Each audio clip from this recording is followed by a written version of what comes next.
৪৫ বছর ধরে ছিলেন লোকচক্ষুর আড়ালে। এবার সেই মোজাফফরকেই হাজির করা হলো আন্তর্জাতিক অপরাধ ট্রাইব্যুনালে।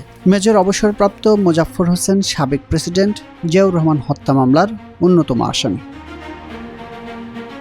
শুধু হাজির নয়, মানবতা বিরোধী অপরাধের মামলায় তাকে গ্রেফতার দেখিয়ে জিজ্ঞাসাবাদের অনুমতিও পেয়েছে প্রসিকিউশন।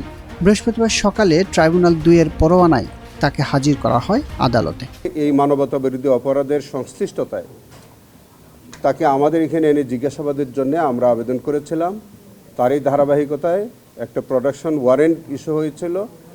আপনারা জানেন যে আমাদের বাংলাদেশ আর্মির অ্যাডজুটেন্ট জেনারেল অফিসের থেকে আজকে তাকে ট্রাইব্যুনালে হাজির করা হয়েছিল।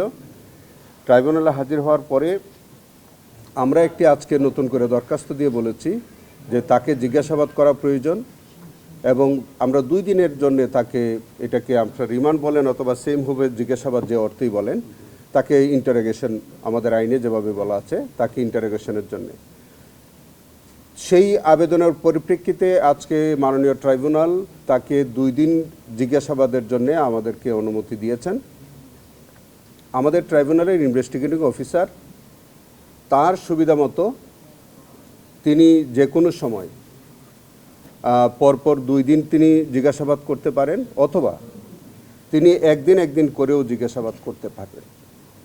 সেই জিজ্ঞাসাবাদের পরে প্রাপ্ত তথ্যের ভিত্তিতে আমাদের প্রয়োজনীয় পরবর্তী কার্যক্রম গ্রহণ করা হবে। কিন্তু এই মামলায় মোজাফফরকে কেন আসামি করা হলো?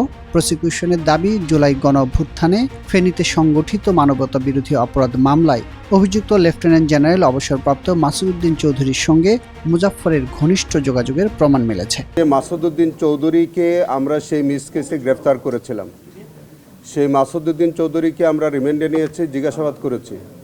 তার কাছ থেকে আমরা কিছু তথ্য পেয়েছিলাম।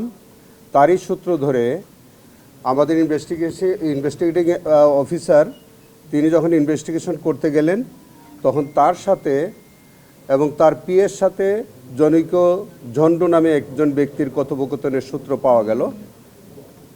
তারই ধারাবাহিকতায় আমরা পরবর্তীতে জানলাম যে সেই ঝন্ডু আর কেউ নন, তিনি মেজর অবসরপ্রাপ্ত মোহাম্মদ মোজাফফর হোসেন।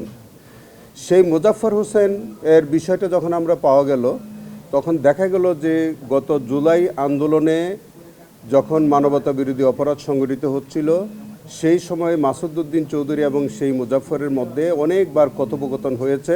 তিনি আত্মগোপনে থেকে এই মানবতা বিরোধী অপরাধে মাসুদউদ্দিন চৌধুরী সহ সরকারের সাথে তার একটা সংশ্লিষ্টতা ছিল। এর আগে গত 15 জুলাই রাতে বনানীর একটি বাসা থেকে গ্রেফতার করা হয় মোজাফফর হোসেনকে। প্রায় ৪৫ বছর পলাতক থাকার পর গ্রেফতারের পরদিন তাকে হস্তান্তর করা হয় ঢাকা সেনানিবাসের মিলিটারি পুলিশের কাছে। জিয়াউর রহমান হত্যা মামলায় বিচারের জন্য বর্তমানে সেনা হেফাজতে রয়েছেন তিনি।